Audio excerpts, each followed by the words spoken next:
Hello，歡迎嚟到片啊！我哋今日咧又去 road trip 啦。我哋中途停咗一集石房，聽講呢度咧係 Shasmere 嘅出名嘅地方，然之後都係 Justin Bieber 成長嘅地方。我哋睇下有啲咩玩。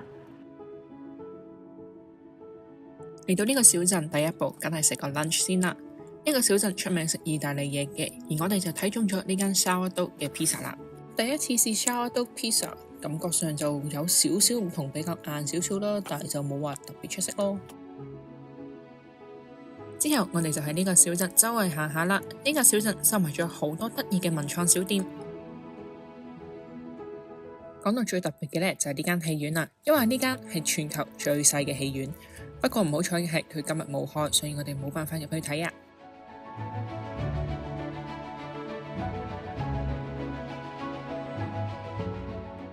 另外呢，呢個小鎮都有得呢度先買到嘅嘢，就係呢個品牌嘅朱古力啦。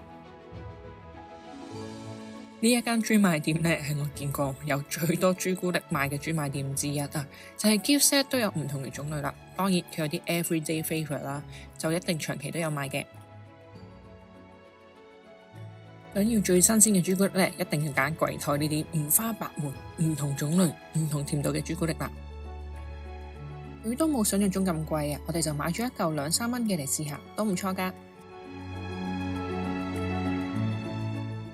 離開呢個小鎮嘅最後一個景點呢，我哋嚟到 Shakespeare Garden 啊，一個紀念莎士比亞嘅公園。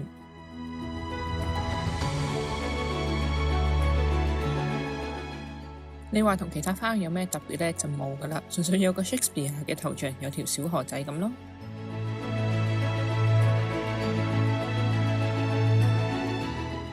揸多咗2個鐘頭車呢，終於到我哋今日第一晚嘅目的地 Windsor 啦。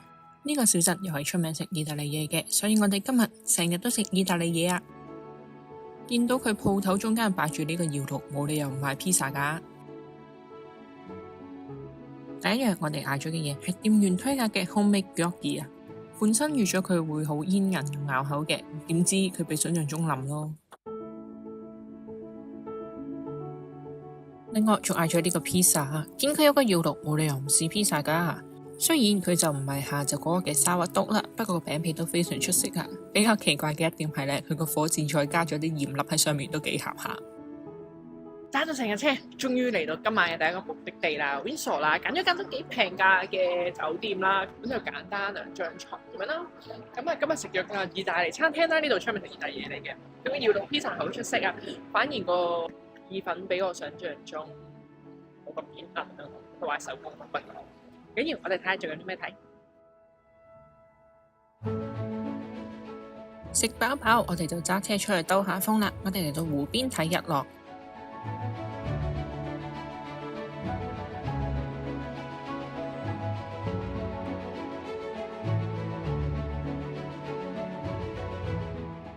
呢條大橋呢，就係我哋同美國嘅距離啦。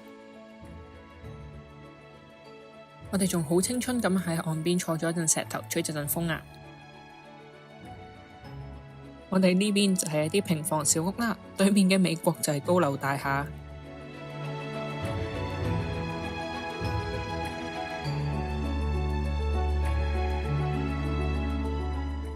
今晚嘅最後一站呢，我哋去賭場啊！反正有個朋友未入到去賭場啦，我哋就幫佢試下佢嘅新手運啦。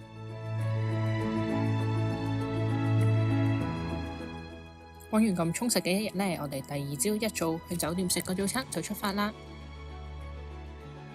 早晨啊，嚟到今日 Day 2啦，我哋嚟到呢個 historical site 啊，有冇睇有咩睇？呢個 Fort Modern historical site 呢，本身係要5蚊入場券噶，但好彩我哋去嘅時候又免費喎。成個園區嘅範圍就唔係好大嘅啫，有好大片嘅草地喺湖邊啦，另外都有2-3座建築物嘅。聽講呢個園區啦，係以前打仗留落嚟嘅一啲要塞嚟嘅，冇錯，打仗之後佢就變咗精神病院啦。而幾十年過後嘅今日呢，就變咗一個歷史博物館啦。博物館入邊展示咗以前打仗兵仔嘅一啲模型啦，估唔到比想象中更加精緻喎。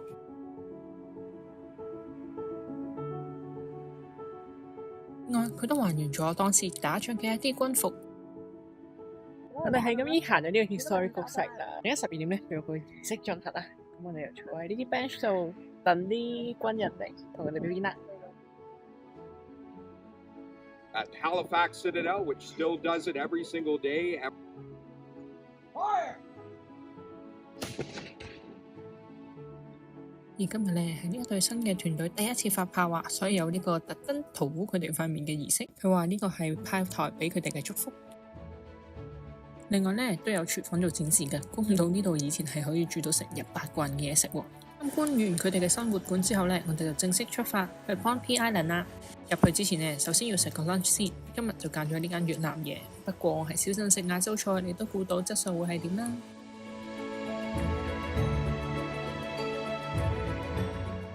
差多咗個鐘頭，我哋嚟到 Pohnpei Island 啦。咁而家有 Canadian Strong Park 咧，就唔需要俾錢，因為都少貴40幾50蚊一個人啦。即刻睇下咩睇。第一步當然嚟到 Visitor Centre 先啦。朝舊入邊會有間鋪頭啦，同埋有一啲小嘅博物館嘅。講咗呢度嘅地理環境，或者以前有啲咩生物出現啦。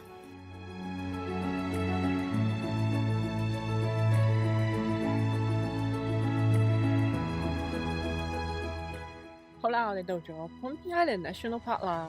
我哋跑架車咧，又係要行5公里入去啦。點知有 shuttle 喎，非常好。咁我哋直接咧就衝到去加拿大最南邊嘅一個 point 啊。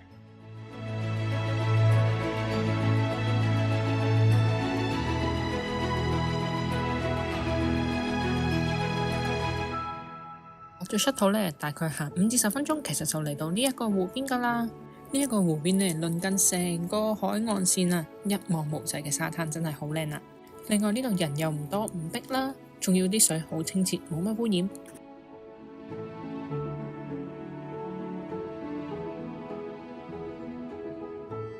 一路沿住個沙灘行呢，就會去到呢度最篤篤啦。呢個就係加拿大最南端嘅地方啦。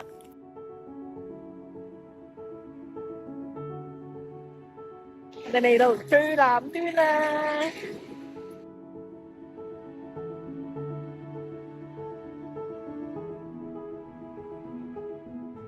搭翻shuttle出去 Visitor Centre 呢，我哋就揸車向市區出發啦。出翻市區之前呢，我哋喺 Pohnpei National Park 仲有最後一個景點啊！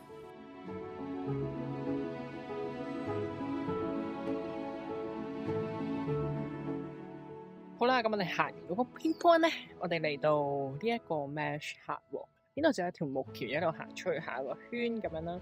比較特別啲嘅係咧，呢個位置個觀景台咧就有啲煙枝，有啲煙巢咁樣啦。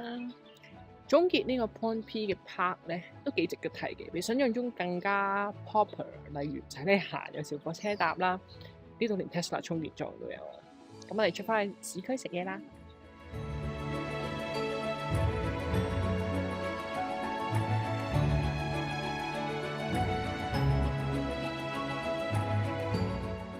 我哋而家去咗一間餐廳食飯啦，咁當我哋睇完個 menu 嘅時候，就發現都停咗電啦。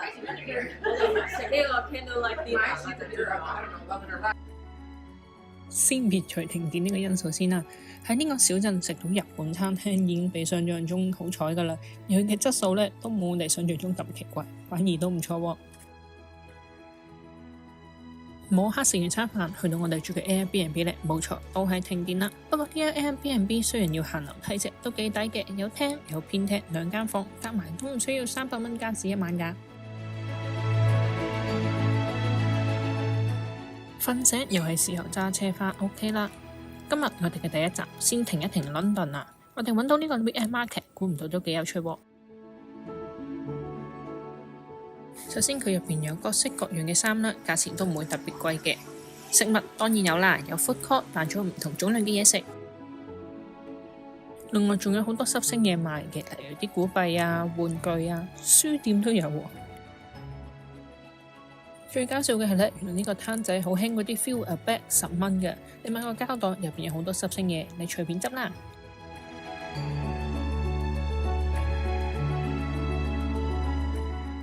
冇錯，我哋嘅亞洲胃有飯啦。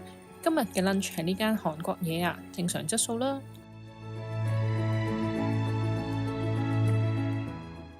呢個旅程嘅最後一站，我哋嚟到 Farmer Market 啊。仲以為呢個 Farmer Market 會有好多嘢睇啦，但其實佢蔬果、肉類都有嘅，不過種類就唔多咯，價錢都偏貴啊。啦，嚟到我哋呢個 trip 最後一日啦。咁今日咧就起身揸車出去 London 食咗個午餐，跟住就行埋呢個 market 咧就完啦。總結成個 trip 3日2夜都 chill 嘅，咁但係 Pompey Island 真係好靚啦。我覺得拍得住 Tobermory， 仲要係加拿大最南端嘅地方。呢個 trip 咁樣 plan 3日2夜都夠玩㗎啦，都好舒服。咁今次嘅 road trip 就係咁多，下條片我唔知我哋會去邊咧，下條片見。